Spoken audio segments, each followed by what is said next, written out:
एक छोटे से गांव में, जहां समय धीमी गति से बहता था और लोग सादगी से जीवन जीते थे, एक ऐसी कहानी घटित हुई जिसने सभी को हैरान कर दिया। यह कहानी तीन साधुओं और एक विधवा महिला के प्रेम की थी, जिसने न केवल गांव वालों को बल्कि दूर दूर तक के लोगों को चौंका दिया। यह कहानी इतनी रहस्यमय थी कि इसे सुनकर हर कोई हैरान रह जाता था। गांव का नाम था शांतिनगर। यह गांव अपनी शांति और सादगी के लिए मशहूर था। गांव के बाहर एक छोटा सा मंदिर था जहां तीन साधु रहते थे। ये साधु बहुत ही सरल और ज्ञानी थे। गांव वाले उनका बहुत सम्मान करते थे और उनके पास अपनी समस्याएं लेकर आते थे। साधु भी उनकी मदद करते थे और उन्हें जीवन के सही मार्ग पर चलने की सलाह देते थे। गांव में एक विधवा महिला भी रहती थी जिसका नाम था मीरा। मीरा की उम्र लगभग 30 साल थी। वह बहुत ही सुंदर और गुणवान थी, लेकिन उसका जीवन बहुत ही कठिन था। उसके पति की मृत्यु हो चुकी थी और वह अकेले ही अपने बच्चे को पाल रही थी। मीरा गांव में अकेली थी और उसके पास कोई नहीं था जो उसकी मदद कर सके। एक दिन गांव में 3 नए साधु आए। ये साधु बहुत ही रहस्यमय थे। उनके चेहरे पर एक अजीब सी शांति थी और उनकी आंखों में एक गहरा ज्ञान छुपा हुआ था। गांव वाले उन्हें देखकर हैरान थे, क्योंकि वे कहीं से भी आम साधुओं की तरह नहीं लगते थे। साधुओं ने गांव के बाहर एक छोटा सा आश्रम बनाया और वहां रहने लगे। वे गांव वालों को ज्ञान की बातें सुनाते थे और उन्हें जीवन के सही मार्ग पर चलने की सलाह देते थे। गांव वाले उनकी बातों से बहुत प्रभावित थे और उन्हें बहुत सम्मान देते थे। एक दिन मीरा अपने बच्चे के साथ मंदिर गई। वह वहां पूजा करने के लिए गई थी। जब वह मंदिर में प्रवेश कर रही थी तो उसकी नजर साधुओं पर पड़ी। साधुओं ने भी मीरा को देखा और उसके चेहरे पर एक अजीब सी मुस्कान देखी। मीरा ने साधुओं को प्रणाम किया और वहां से चली गई। उस दिन के बाद मीरा अक्सर मंदिर जाने लगी। वह साधुओं की बातें सुनती थी और उनसे ज्ञान प्राप्त करती थी। साधुओं ने भी मीरा को बहुत पसंद किया और उसे अपनी बेटी की तरह मानने लगे। धीरे धीरे मीरा और साधुओं के बीच एक गहरा रिश्ता बन गया।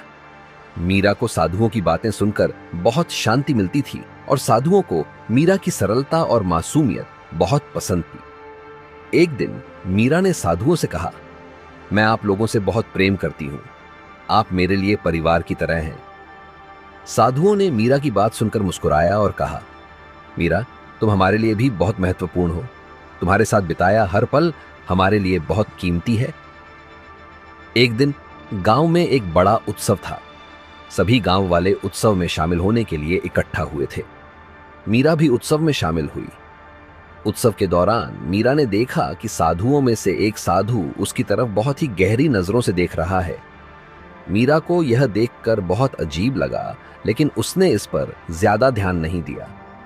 उत्सव के बाद मीरा ने साधुओं से पूछा, आप लोगों ने मुझे इतना प्यार क्यों दिया? मैं तो बस एक साधारण सी विधवा हूं। साधुओं ने मीरा को गंभीरता से देखा और कहा, मीरा, तुम्हारे अंदर एक ऐसी शक्ति है जो तुम्हें साधारण नहीं बनाती।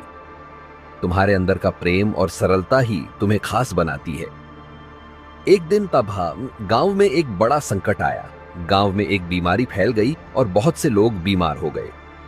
मीरा ने साधुओं से मदद मांगी। साधुओं ने मीरा को बताया कि इस बीमारी का इलाज केवल एक ही है और वह है प्रेम की शक्ति। मीरा ने साधुओं की बात मानी और गांव वालों की मदद करने लगी।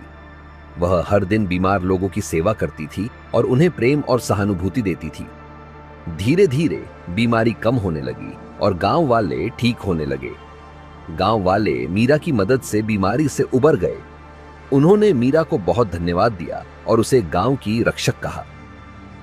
साधुओं ने भी मीरा को बहुत प्रशंसा की और कहा, तुमने साबित कर दिया कि प्रेम की शक्ति किसी भी संकट को हरा सकती है। मीरा ने साधुओं से कहा, यह सब आप लोगों की वजह से संभव हुआ है। आप लोगों ने मुझे प्रेम और ज्ञान का पाठ पढ़ाया है।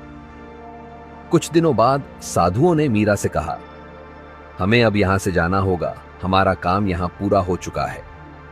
मीरा ने साधुओं से पूछा, क्या आप लोग मुझे छोड़कर चले जाएंगे? मैं आप लोगों के बिना कैसे रहूंगी? साधुओं ने मीरा को समझाया, मीरा, तुम्हें हमारी जरूरत नहीं है। तुम्हारे अंदर इतनी शक्ति है कि तुम किसी भी संकट का सामना कर सकती हो। हम तुम्हें छोड़कर नहीं जा रहे हैं, बल्कि तुम्हें अपने अंदर की शक्ति को पहचानने का मौका दे रहे हैं। साधुओं के जाने के बाद मीरा ने अपने जीवन में नई दिशा ली। वह गांव वालों की मदद करने लगी और उन्हें प्रेम और सहानुभूति का पाठ पढ़ाने लगी। गांव वाले मीरा को बहुत सम्मान देते थे और उसे अपनी मार्गदर्शक मानते थे। मीरा ने साधुओं से सीखे गए सबक को अपने जीवन में उतारा और एक नई जिंदगी शुरू की। उसने साबित कर दिया कि प्रेम और सरलता ही सच्ची शक्ति है। कुछ सालों बाद मीरा ने एक बच्चे को जन्म दिया। उसने उस बच्चे को प्रेम और ज्ञान के साथ पाला। वह बच्चा बड़ा होकर गांव का नेता बना और उसने गांव को नई ऊंचाइयों पर पहुंचाया। मीरा ने अपने जीवन के अंतिम दिनों में गांव वालों को एक संदेश दिया, प्रेम और सरलता ही सच्ची शक्ति है। इन दोनों के साथ आप किसी भी संकट का सामना कर सकते हैं और अपने जीवन को सफल बना सकते हैं। मीरा की कहानी ने गांव वालों को बहुत प्रभावित किया। उन्होंने मीरा को हमेशा याद रखा और उसके सिखाए गए सबक को अपने जीवन में उतारा। मीरा की कहानी आज भी गांव में सुनाई जाती है और लोग उसे सुनकर हैरान रह जाते हैं। यह कहानी साबित करती है कि प्रेम और सरलता ही सच्ची शक्ति है। इन दोनों के साथ कोई भी व्यक्ति किसी भी संकट का सामना कर सकता है और अपने जीवन को सफल बना सकता है। अगर आपको यह कहानी प्रेरणादायक लगी है तो इसे अपने दोस्तों और परिवार के साथ शेयर जरूर करें और कमेंट्स में बताइए ये कहानी आपको कैसी लगी। अच्छी लगी है तो वीडियो को लाइक करना ना भूलें। अभी आप इस चैनल पे नए आए हैं तो आप इस चैनल को सब्सक्राइब जरूर कर लीजिए। आपको ऐसी वीडियो रोज देखने को मिलेगी। धन्यवाद।